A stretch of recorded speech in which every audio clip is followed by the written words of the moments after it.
بسم اللہ الرحمن الرحیم۔ السلام علیکم ناظرین، آج کی اس ویڈیو میں ہم جانیں گے بنی اسرائیل پر یعنی یہودیوں پر سب سے پہلا عذاب کون سا نازل ہوا اور کیوں نازل ہوا۔ ناظرین، میں بتاتا جاؤں کہ بنی اسرائیل ایک ایسی قوم تھی، اللہ تعالیٰ نے ان پر بے شمار نعمتیں نازل کی تھی اور اللہ تعالیٰ نے ان کی رسی کو ڈھیلے چھوڑا ہوا تھا کہ شاید وہ راہ راست پر آ جائیں۔ اللہ تعالیٰ نے اس قوم پر بہت احسان کیا اور یہ وہی قوم تھی جس کے لیے من و سلبہ بھی اتارا گیا۔ من و سلبہ ایک ایسی خوراک تھی جو کہ اللہ تعالیٰ کے حکم سے آسمانوں سے آتی تھی، لیکن اس قوم نے اتنی نعمتوں کے باوجود بھی اللہ تعالیٰ کی نافرمانی کی۔ تو ناظرین، آج کی اس ویڈیو میں جانیں گے کہ بنی اسرائیل پر پہلا عذاب کیوں نازل ہوا اور وہ عذاب کون سا تھا۔ تو ناظرین، ویڈیو کو شروع کرتے ہیں۔ ویڈیو شروع کرنے سے پہلے آپ سب سے چھوٹی سی گزارش ہے کہ جو بھائی چینل پر نئے ہیں وہ چینل کو سبسکرائب کر دیں، اور اگر ویڈیو اچھی لگے تو لائک، شیئر اور کمنٹ کرنا مت بھولیے گا۔ تو چلیے ویڈیو کو شروع کرتے ہیں۔ بنی اسرائیل پر پہلا عذاب۔ سورہ بنی اسرائیل کی آیت نمبر 4 کا ترجمہ جانتے ہیں۔ ترجمہ: ہم نے بنی اسرائیل کے لیے ان کی کتاب میں صاف فیصلہ کر دیا تھا کہ تم زمین میں دوبارہ فساد برپا کرو گے اور تم بڑی زبردست زیادتیاں کرو گے۔ سورہ بنی اسرائیل کی آیت نمبر 5 کا ترجمہ جانتے ہیں۔ ترجمہ: ان دونوں وعدوں میں سے پہلے کے آتے ہی ہم نے تمہارے مقابلے پر اپنے بندے بھیج دیے جو بڑے ہی لڑاکے تھے، پس وہ تمہارے گھروں کے اندر تک پھیل گئے، اور اللہ کا یہ وعدہ پورا ہونا ہی تھا۔ اللہ تعالیٰ نے فرمایا کہ بنی اسرائیل والے سرکشی دکھائیں گے تو ان پر ایک زبردست قوم مسلط کر دی جائے گی۔ جب بنی اسرائیل نے اپنے نبی علیہ السلام کی نافرمانی کی، کچھ کو قتل کیا، تو اللہ تعالیٰ نے ان پر ایک زبردست قوم کو مسلط کر دیا۔ یہ ان پر اللہ تعالیٰ کی طرف سے پہلا عذاب تھا۔ حضرت موسیٰ علیہ السلام نے جب بنی اسرائیل کو حکم دیا کہ اللہ تعالیٰ کا حکم ہے کہ تم فلسطین میں داخل ہو جاؤ، میں تمہیں فتح دوں گا، مگر بنی اسرائیل نے جواب دیا کہ وہاں تو ایک زبردست قوم ہے، ہم ان کے مقابلہ میں تو بونے معلوم ہوتے ہیں، وہ بہت زیادہ طاقتور ہیں۔ لہٰذا حضرت موسیٰ علیہ السلام اور اس کا خدا وہاں جائے، اس قوم سے جنگ کرے، اور جب فتح حاصل ہو جائے تو ہمیں بلا لینا، ہم پھر وہاں داخل ہوں گے۔ ان کے انکار کے بعد اللہ تعالیٰ نے یہ ملک ان کے لیے 40 سال کے لیے حرام کر دیا۔ اس طرح ان کی ایک نسل ختم ہو گئی، اور جب ان کی اولاد تیار ہوئی تو وہ اپنے ملک فلسطین میں داخل ہوئی۔ وہاں جو قومیں آباد تھی انہوں نے اپنے اپنے بت بنا رکھے تھے، اور وہ قومیں ان بتوں کی عبادت کرتی تھی۔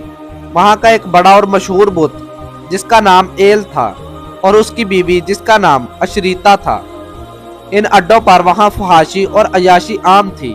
ان کی اولاد ظاہر کر کے اور بھی بت بنا رکھے ہوئے تھے جن کی تعداد 70 کے قریب تھی۔ ان میں ایک بت بال نامی تھا۔ یہ بت بڑا اور طاقتور سمجھا جاتا ہے، اور قوم کا نام بالبک تھا۔ اللہ تعالیٰ نے اس قوم کی طرف اپنے نبی حضرت الیاس علیہ السلام کو بھیجا، مگر یہ قوم ان کو بھی قتل کرنے کے درپے ہو گئی۔ اللہ تعالیٰ نے بنی اسرائیل پر رحم کیا اور طالوت کی سرکردگی میں فلسطین پر فتح دلائی۔ اس کے بعد حضرت داؤد اور حضرت سلیمان علیہ السلام کے زمانہ میں ان لوگوں نے بے شمار علاقے فتح کیے، مگر ان کے جانے کے فوری بعد ان اسلامی ریاستوں کا شرازہ بکھرنے لگا۔ قوم بجائے اس کے کہ بت پرستی کو ختم کرتی، الٹا خود بت پرستی میں مبتلا ہو گئی۔ پھر اللہ تعالیٰ نے اس قوم پر بے شمار انبیاء علیہ السلام کو بھیجا، مگر قوم پر کوئی اثر نہ ہوا۔ تو اللہ تعالیٰ نے بابل کے بادشاہ بخت نصر کے ذریعے ان پر حملہ کروایا اور ان کے ملک یروشلم کو تباہ کر دیا۔ مردوں کو قتل کر دیا گیا، عورتوں کو لونڈیاں بنا لیا گیا۔ ان کے محلات تباہ کر دیے۔ جو یہودی بچ گئے ان کو غلام بنا لیا گیا، اور کچھ کو قید کر دیا گیا۔ اللہ تعالیٰ نے فرمایا کہ وہ ان کے شہروں میں گھس گئے اور خوب لوٹ مار کی۔ اللہ تعالیٰ نے جو فرمایا وہ سچ ثابت ہوا۔